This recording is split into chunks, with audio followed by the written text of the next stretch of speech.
What it do, family? It's the Don here. We back at it once again. So last time we talked, guys, we discovered Jesus Christ's birthday on Passover. Now that's just the general part of discovering his true birthday. So now we have to dig a little bit deeper, since that we know that the Passover is his birthday. What other clues in the Bible can we discover to find out the true birthday to Jesus Christ and its true meaning, and what power it possesses in the world today, past, present, and future? So remember this, guys. God has spoke to Moses and Aaron and told them that when they were about to be separated from Egypt out of the land of bondage, that this would be the first month of their year to them, separating them from the calendars that they had been living by for so long. So we know on the first month, in the 10th day of that month, they would bring a lamb into their household, representing the birth of Jesus Christ. They would keep the lamb for 4 days, and on the 14th day, the lamb would be slaughtered and prepared as a meal, all representing Jesus Christ coming, his crucifixion, and his resurrection. That's why they had to make sure that the lamb was fully burned up by the morning time, representing Jesus Christ's descent into hell, so that he could go preach to those who were in captivity there. Now come with me and let's go ahead and check out and investigate further the true birthday to Jesus Christ. And as the further we go along, guys, you guys will begin to realize the manifestation of God's power. So let's go to our next clue. In the book of Matthew, the Magi who came to give gifts to the baby child, Jesus Christ, were called by King Herod to go discover where the child will be born at. The Magi then diverted the king so that they could help the baby Jesus to escape. Now, it says in the book of Matthew that the three Magi, or the Magi, it never specified how many there actually were, that they came from the far east. Now, if we get to doing our homework a little bit, let's see what kind of calendars in the far east that they were celebrating on their calendars. If we go to ancient Sumeria, ancient Babylon, and we go to Asia, they celebrate their calendar during the lunar year. So let's go ahead and find more clues so that we can discover the true birthday to Jesus Christ. Y'all go ahead and come with me and see what we can find out. Was Jesus born on December 25th? No. Is that shocking?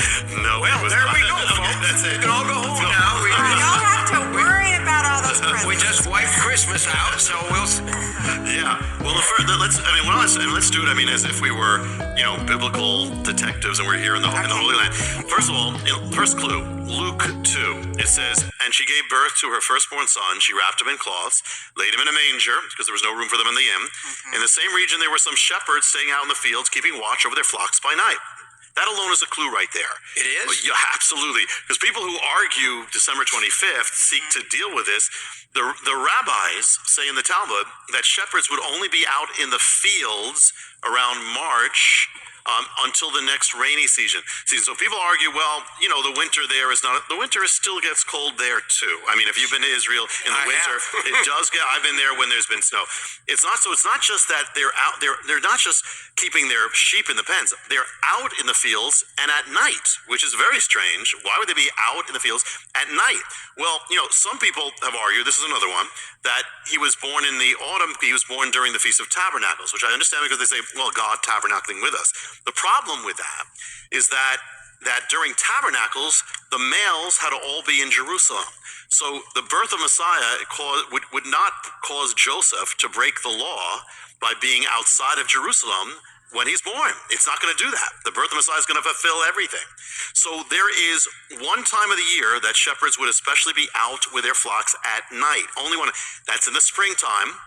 Why are they watching their flocks at all hours? Because shepherds during one particular time do that. It's when the sheep give birth to lambs. In the lambing season. That's the only time. That's where they're watching at any time of day, any time of night. They're watching for any birth. That's the only time. And when would that happen? The lambs are not like people. They're only born at one time. I never knew that. Yeah. I must be a dummy. Honestly. No. Lambs are only born at a certain time of the year, not like us. They can only be born at a certain season. Lambs are born in the springtime. That's the first thing. They're born in the springtime. They could start as early as February, but it really would...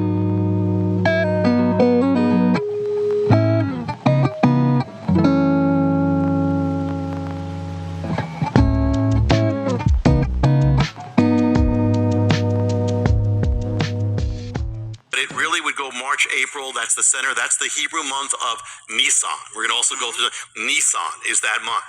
So during that, they'll be watching it, which all fits together because, the shepherds, their job is to watch because of the lamb. They make sure the lamb is okay. So it's what a perfect thing to begin with because Jesus is the Lamb of God. So why would God have, who would he have to greet the birth? Shepherds who are watching for the birth of the... So what is Lunar New Year?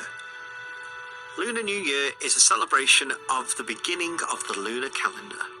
It is a time of great festivities. Friends and family come together to eat food, give gifts, and participate in festivals. Since Lunar New Year is based on the first new moon of the year, the day that Lunar New Year takes place on changes each year. It usually happens between the 20th of January and the 21st of February.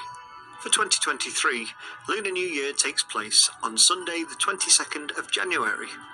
For 2024, it takes place on the 10th of February.